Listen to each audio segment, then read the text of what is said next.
இந்த தருணத்தில் என் மாமா என் கூட இருந்தாருன்னா அது எந்த தருணம்? எனக்கு மொத்தம் 4 தாய்மாமா சார். ஒருத்தர் இறந்துட்டாங்க. எங்கள் அம்மா தான் பெரிய பொண்ணு, மாமாக்கு அடுத்ததா. எனக்கு ஒரு 12 இயர்ஸாக இருக்கும்போது அன்ஃபார்ச்சுனேட்லி எங்கள் அம்மா ஒரு ஆக்சிடெண்ட்டில் இறந்துட்டாங்க சார். அதுக்கப்புறம் லைஃபே அவ்வளோதான் அப்படின்னு சொல்லிட்டு இருக்கும்போது எங்கள் மாமா தான் சார் என் கூட வந்து நின்னாங்க. நான் இருக்கேன் அப்படின்னு கூட்டிகிட்டு போய் வச்சு படிக்க வச்சு எல்லாமே பண்ணாங்க சார். மேரேஜ் அப்போ கூட தாலி கட்டுற 5 நிமிஷத்துக்கு முன்னாடி எந்திரிச்சு போய் எங்கள் மாமா கட்டி பிடிச்சி அழுது சார். எல்லாரும் கேட்டாங்க, பொண்ணுக்கு கல்யாணத்துல விருப்பம் இல்லை போல, எந்திரிச்சு போயிடுச்சு அப்படின்னு. எனக்கு எங்க மாமா விட்டு போக மனசு இல்லை சார். ஏன்னா கல்யாணம் பண்ணி கொடுத்துட்டு நம்ம மாமா நம்ம கூட இருக்க மாட்டாங்களோ, அவங்க கடமை முடிஞ்சிருச்சுன்னு போயிடுவாங்களோ அப்படின்னு நினைச்சேன் சார். ரொம்ப தப்பு சார். எனக்கு மேரேஜ் ஆகி 20 இயர்ஸ் ஆயிடுச்சு சார். எனக்கு 2 பசங்க சார்.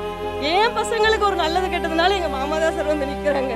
எந்த இடத்துலையும் தங்கச்சி பொண்ணு வந்து அம்மா இல்லைன்னு வருத்தப்பட்டுற கூடாது அப்படின்னு சொல்லி என் கூடவே நிக்கிறாங்க சார் எங்க மாமா. உங்களுக்கு தங்கச்சி தானே அவங்க? இறந்த தங்கச்சி சார் எனக்கு அடுத்து. அவங்கள என்னைக்காவது நினைக்கிறது உண்டா? டெய்லி நினைப்பேன் சார். Daily விளக்கேற்றுவேன் sir. இறந்து போனாலும் என் கூட இருக்க மாதிரி உணவு இருக்கும். இருந்தாலும் இருந்திருந்தால் இன்னும் நல்லா இருக்கும் அப்படின்னு தோணும் சார்.